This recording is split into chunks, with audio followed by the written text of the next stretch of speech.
Assalamualaikum warahmatullahi wabarakatuh. Selamat datang di channel Gudang Edukasi, gudangnya ilmu teman-teman ya. Nah, kali ini kita akan membahas tentang FR soal P3K perawat yang dahulu ya di tahun 2022 itu banyak yang keluar teman-teman ya. Nah, ini ada keperawatan paliatif dan pre, intra, dan post operasi teman-teman ya.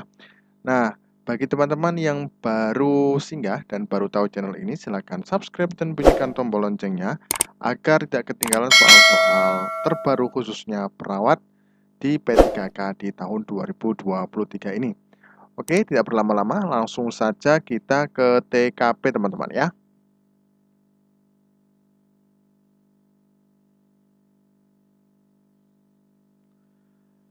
Nyonya B, satu hari pasca operasi histerektomi, jam 3 pagi ia terbangun dan terlihat kelelahan.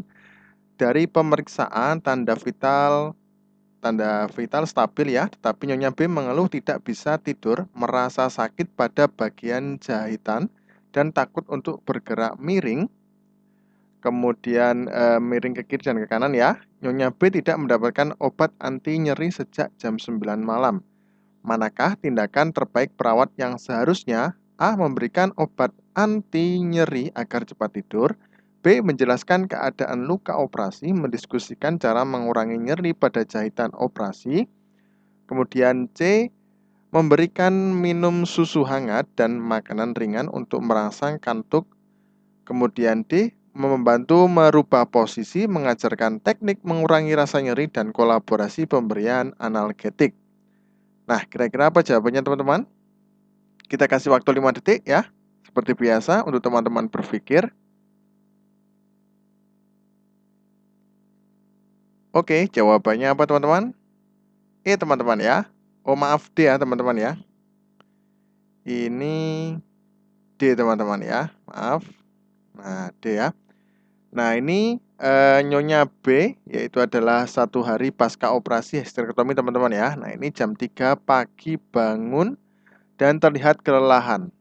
Kemudian dari pemeriksaan tanda vital ya, stabil, tetapi Nyonya B mengeluh tidak bisa tidur karena merasa sakit pada bagian jahitan dan takut untuk bergerak miring kiri dan ke kanan teman-teman ya. Nah ini merasa sakit atau nyeri teman-teman ya. Nah kemudian ternyata Nyonya B tidak mendapatkan obat anti nyeri sejak jam 9 malam teman-teman ya.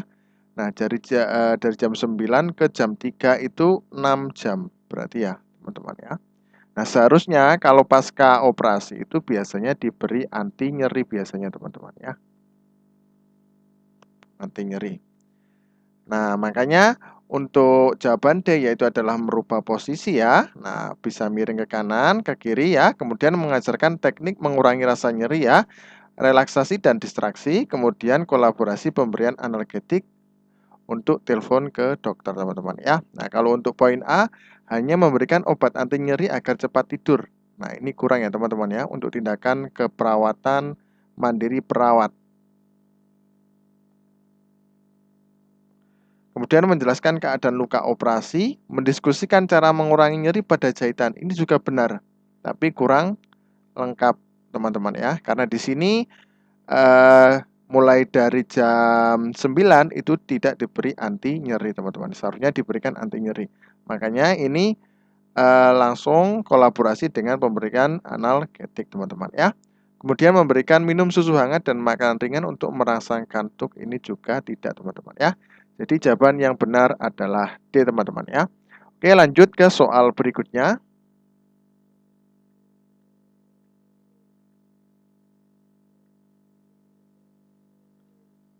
Pasien Tuan Andi akan melaksanakan operasi appendektomi di sebuah rumah sakit di Surabaya. Setelah sesampai rumah sakit dilayani oleh perawat, kemudian perawat menyodorkan inform konsen untuk persetujuan tindakan operasi dan menanyakan sudah diberitahu puasa atau belum. Nah, pada tahap apa tindakan tersebut? A. Tahap praoperasi, B. Tahap intraoperasi, C. Tahap postoperasi, D. Tahap pra dan intraoperasi. Benar semua. Nah, kira-kira apa jawabannya teman-teman?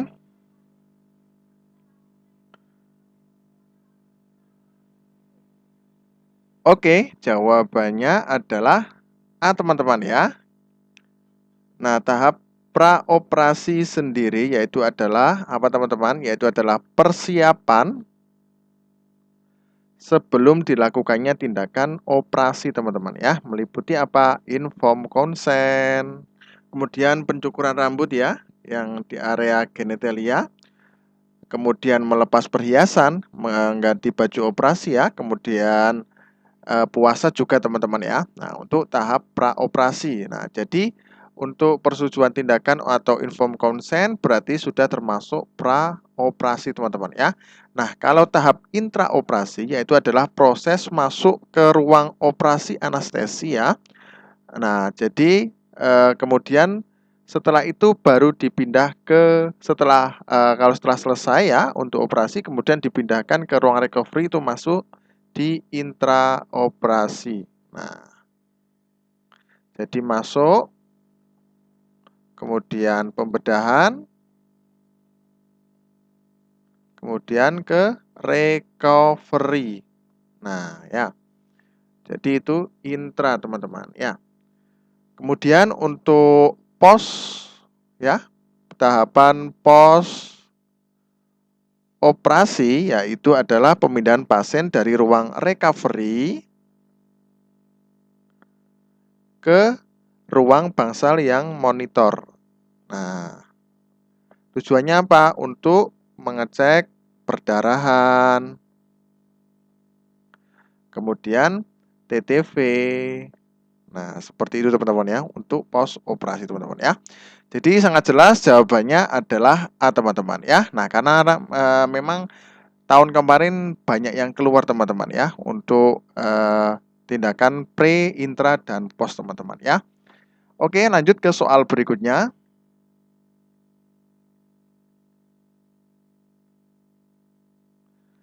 Nyonya B telah dilakukan operasi. Nah, sudah dilakukan perawatan di ruang recovery dan akan segera dipindahkan ke ruang bangsal monitor karena untuk perawat diberi tugas untuk mengecek tingkat kesadaran, TTV, dan perdarahan. Nah, pada tahap apakah ini teman-teman? A. Tahap praoperasi, B. Tahap intraoperasi, C. Tahap postoperasi, D. Tahap pra dan intraoperasi. E. Benar semua. Nah, tadi sudah jelaskan teman-teman ya. Oke, jawabannya apa teman-teman? Adalah pos operasi teman-teman ya. Sudah jelas ya.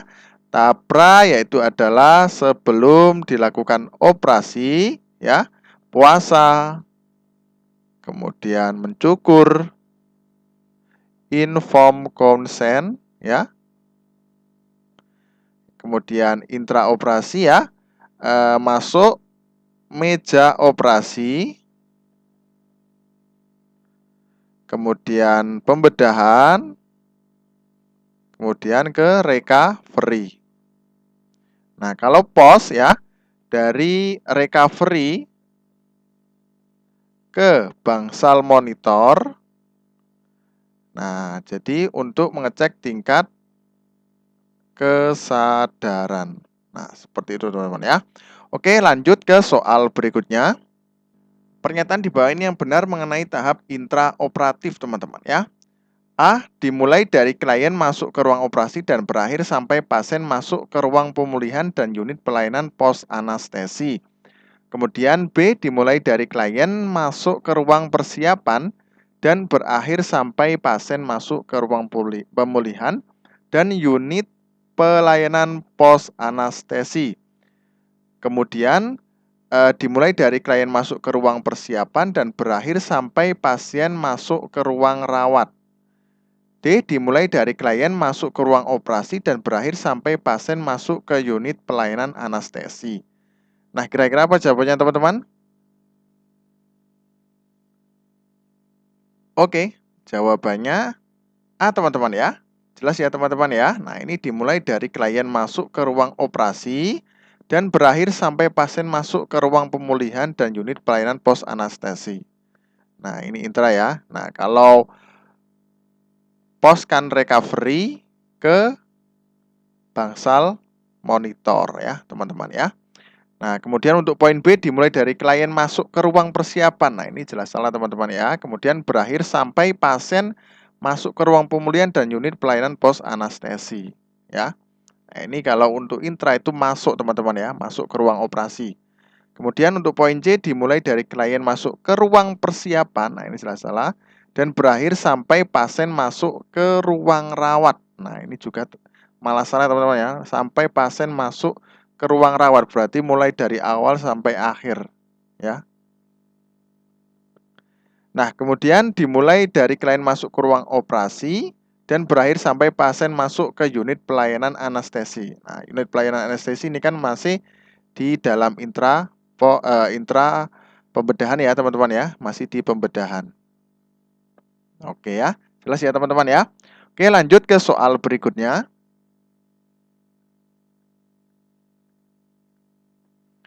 Nyonya Anggi sudah menderita GGK stadium akhir. Pasien sudah berobat kemana-mana, tidak kunjung sembuh. Akhirnya dibawa ke rumah saja oleh keluarga karena umurnya yang sudah tua dan mempunyai penyakit komplikasi lain. Kemudian keluarga memanggil Anda sebagai perawat untuk ke rumahnya untuk meningkatkan kualitas hidup pasien. Apa yang Anda lakukan? A. Mendiskusikan dengan keluarga bahwa penyakit seperti ini tidak akan lama lagi. Kemudian B. Menjelaskan ke keluarga lebih baik home care untuk perawatan setiap hari. Kemudian C. Memanggil dan memberikan dukungan emosional dengan keluarga yang disayangi. D. Memberikan dukungan kepada pasien dengan memberikan terapi spiritual sesuai dengan agamanya. E. Mensupport fisik untuk refreshing ke suatu tempat agar tidak bosan di kamar. Nah, kira-kira apa jawabannya teman-teman?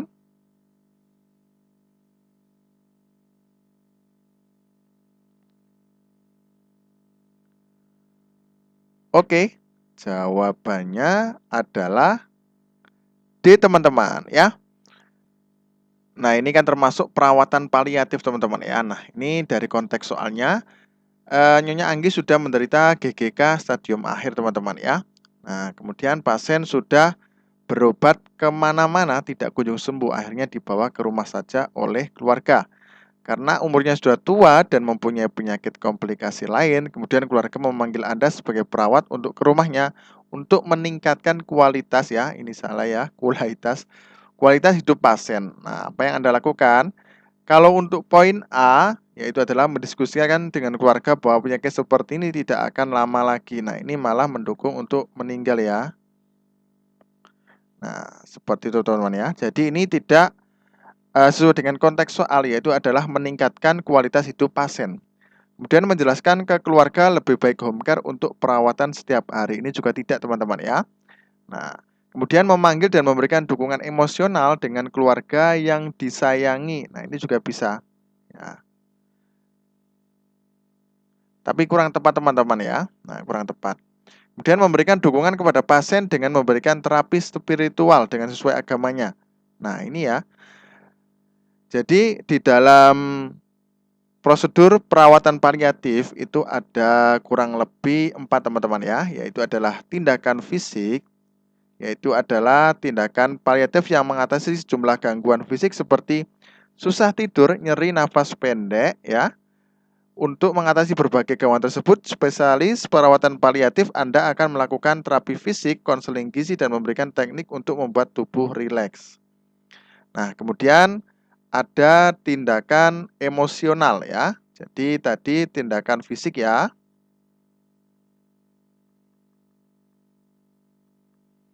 Kemudian ini lagi ada tindakan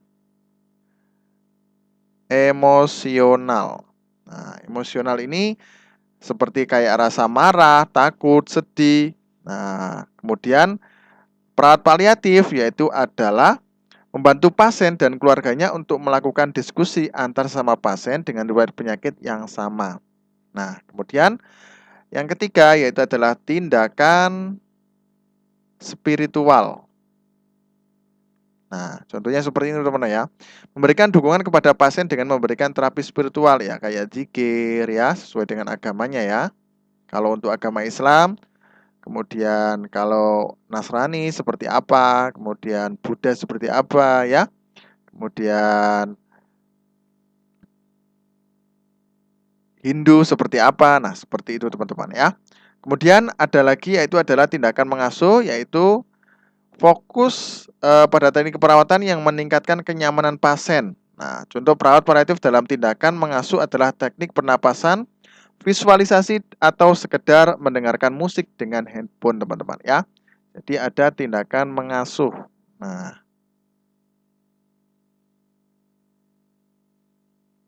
bisa terapi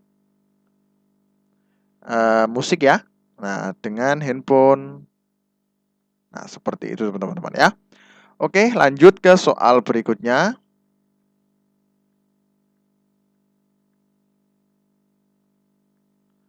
Seorang lansia yang menderita CA mama di stadium akhir, pasien sudah dirawat di ruang paliatif 2 bulan yang lalu.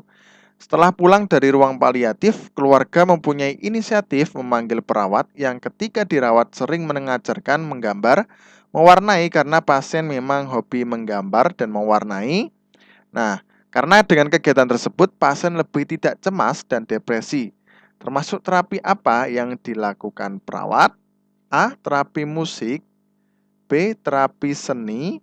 Kemudian terapi hewan. D. Semua benar. E. Semua salah. Nah, kira-kira apa jawabannya teman-teman? Oke, jawabannya adalah terapi seni teman-teman ya. Nah, jadi memang ada 3 teman-teman ya untuk terapi di perawatan paliatif, yaitu adalah terapi musik ya, seperti mendengarkan musik yang dia senangi. Kemudian seni, menggambar, mewarnai ya, dan lain-lain. Kemudian terapi hewan. Nah, ini terapi hewan ini bisa kayak yang kaki direndam itu loh teman-teman ya, yang ada ikannya yang digigit. Nah, itu juga bisa. Atau dia suka hewan seperti kucing, anjing. Nah, itu kan bisa mengalihkan ya teman-teman ya, seperti itu. Nah, jadi jelas ya, yaitu adalah B, terapi seni teman-teman ya. Oke, mungkin itu saja yang dapat kami sampaikan, mudah-mudahan bermanfaat. Terima kasih. Wassalamualaikum warahmatullahi wabarakatuh.